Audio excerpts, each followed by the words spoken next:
Eliezer Chardorowski, bonjour, Boker Tov.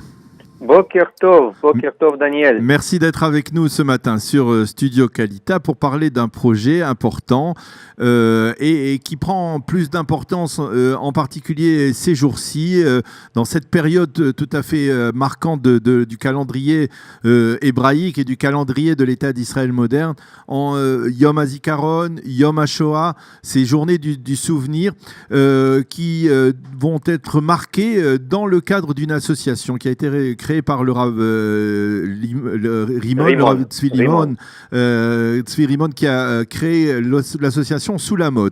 Et cette association dans laquelle vous êtes impliqué directement, et vous allez nous dire exactement de quelle manière, a décidé d'encourager à l'enseignement de Mishnayot et du Shas, du Talmud, et de se focaliser, en particulier pendant ces journées, sur l'enseignement à la mémoire des victimes de la Shoah et à la mémoire des soldats israéliens qui sont tombés au combat pendant les guerres d'Israël. Alors expliquez-nous comment ce projet est né, expliquez-nous quel est votre rôle dans ce projet.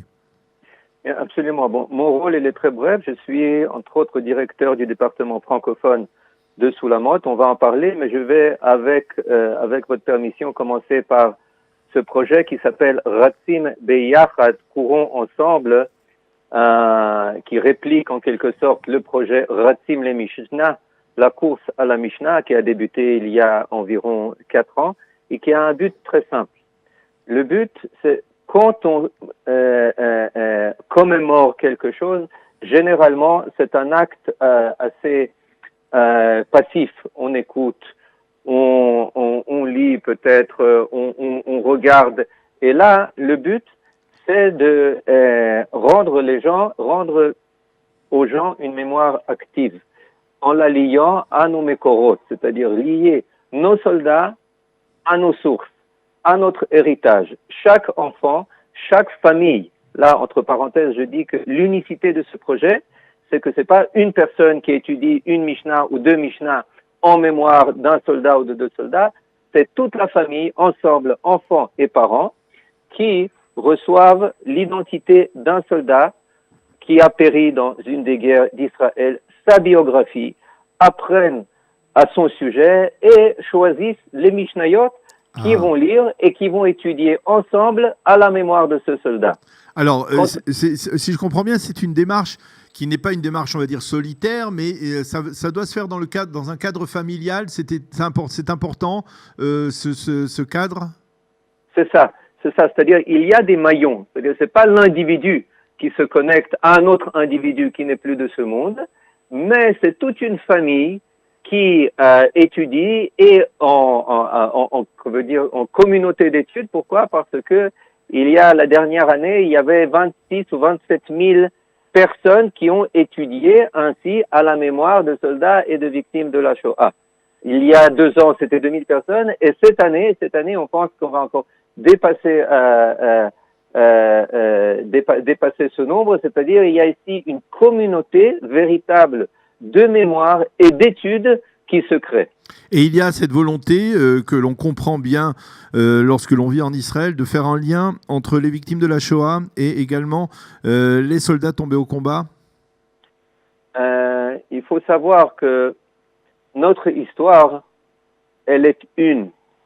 Et de ce fait, tous les événements s'insèrent dans une même histoire entre la Galoute et la Géoula, le dernier passage, le dernier événement le plus difficile de la fin de la Galoute, le début de la Géoula, de la délivrance, qui a aussi ses difficultés, naturellement, et tout cela est lié à nos sources. Tout cela est lié à nos sources. Et avec ta permission, je voudrais peut-être aller un peu de l'avant et dire qu'en fait, ce projet, il se greffe sur un projet qui l'a précédé, qui parle d'une étude très vive et très divertissante de la Mishnah. Ça veut dire, expliquez-nous un peu. Ça veut dire, c'est des films. Vous savez, on a posé des questions à des enfants de 7, 8, 10, 13 ans. Est-ce que vous aimez voir les films, qu'ils soient religieux ou qu'ils ne soient pas religieux d'ailleurs? Tout le monde aime voir des films, tout le monde aime regarder la télévision. Maintenant, qui aime étudier la Mishnah? Bon, même dans les classes religieuses, on doit admettre que très très peu de mains se sont levées. Pourquoi? Parce que très souvent, ils perçoivent la Mishnah comme quelque chose d'ancestral qui leur est enseigné dans un style ancestral qui ne répond pas à leurs attentes. Maintenant, qu'est-ce qu'on fait? On fait le pont. On fait le pont, c'est-à-dire qu'on choisit une Mishnah, par exemple, il y a 2 ans, c'était Masechet Souka, le traité de Souka. L'année dernière, c'était Baba Metzia sur les objets perdus, et on transforme cela en série télévisée avec des gangsters, avec des policiers, avec une intrigue, avec une véritable trame, mais qui se greffe sur les enseignements de la Mishnah.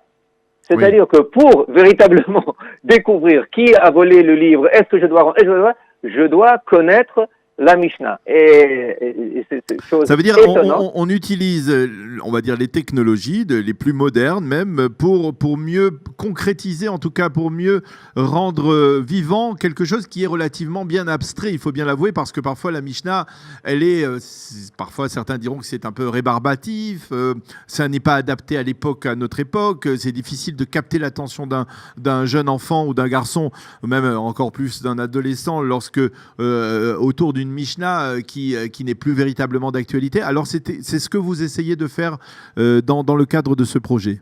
Exactement. Ce qui est rébarbatif, c'est pas la Mishnah. Oui. C'est le style d'enseignement. Maintenant, une fois qu'on a traduit, je parle de manière figurée, la Mishnah dans le langage que parlent les enfants aujourd'hui, ils sont époustouflés. Ils sont époustouflés. Juste pour donner un exemple personnel, mon fils, là, il a commencé à étudier l'année dernière, il avait 9 ans. Eh bien, il voulait voir la nouvelle série qui paraissait, ça paraît tous les jours d'été, 21 séries, des jours d'été, des vacances d'été pour occuper les enfants de l'été. Eh bien, il voulait savoir voir la série avant de connaître les résultats du mondial.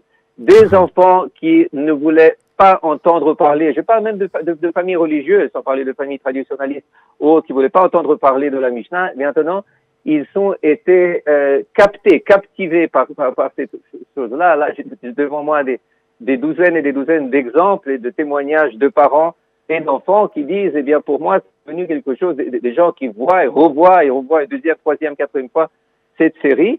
Et pour finir, qui n'ont plus besoin de ces séries télévisées, mais qui comprennent que la Mishnah, c'est quelque chose qui a quelque chose à leur dire. Beaucoup plus qu'on pourrait le croire. Eh bien, c'est tout à fait impressionnant et c'est important parce que on parle beaucoup en cette période, puisqu'on vient de passer la fête de Pessah, on parle beaucoup de transmission, on parle aussi de transmission de la Shoah. C'est important de savoir être au goût du jour, c'est-à-dire de savoir s'adapter à une réalité au niveau médiatique, au niveau des technologies de communication. Et c'est ce que vous faites donc dans le cadre de Sous la mode. Comment le Rav Rimon est arrivé à cette conclusion? Il faut savoir que le nombre de projets qu'embrassent les activités du Rav Rimon, eh bien, les 15 minutes qu'on a parlé ne seraient même pas suffisantes, rien que pour les énumérer.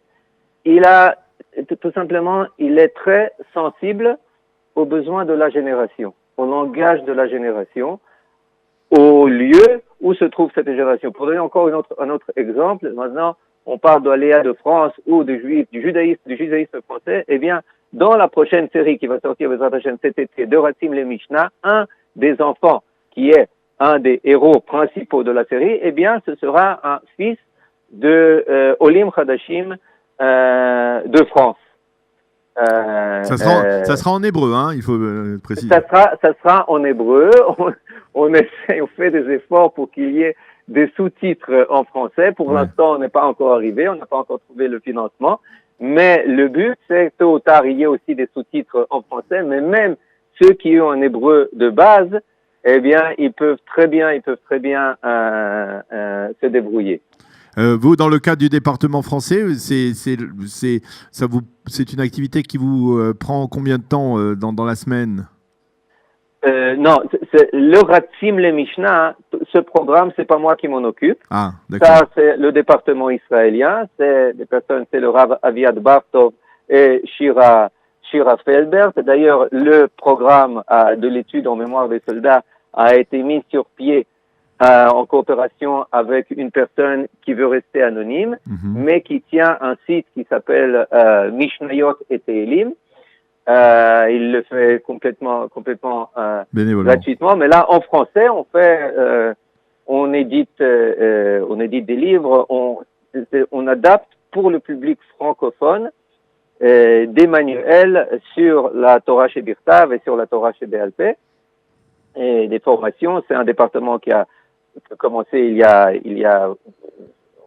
environ un an, c'est-à-dire relativement aux autres, il est assez jeune.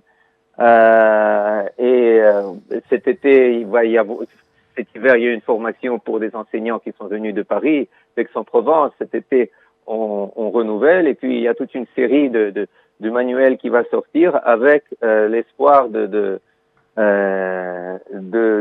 percer sur le marché juif éducatif, marché, Oui. pas un terme très adapté, en France. Mais là, peut-être une dernière chose que je voudrais dire, Oui. tous ceux qui veulent voir et qui veulent s'inscrire pour les Mishnayot, eh bien, c'est très simple. Vous entrez sur Internet et puis vous inscrivez Ratzim Beyachad. Ça, c'est pour l'étude à la mémoire des soldats. Et si vous voulez voir les films et les séries, soit de cette année, soit des années précédentes, eh bien, vous écrivez Ratzim le Mishnah et vous obtenez tous les épisodes.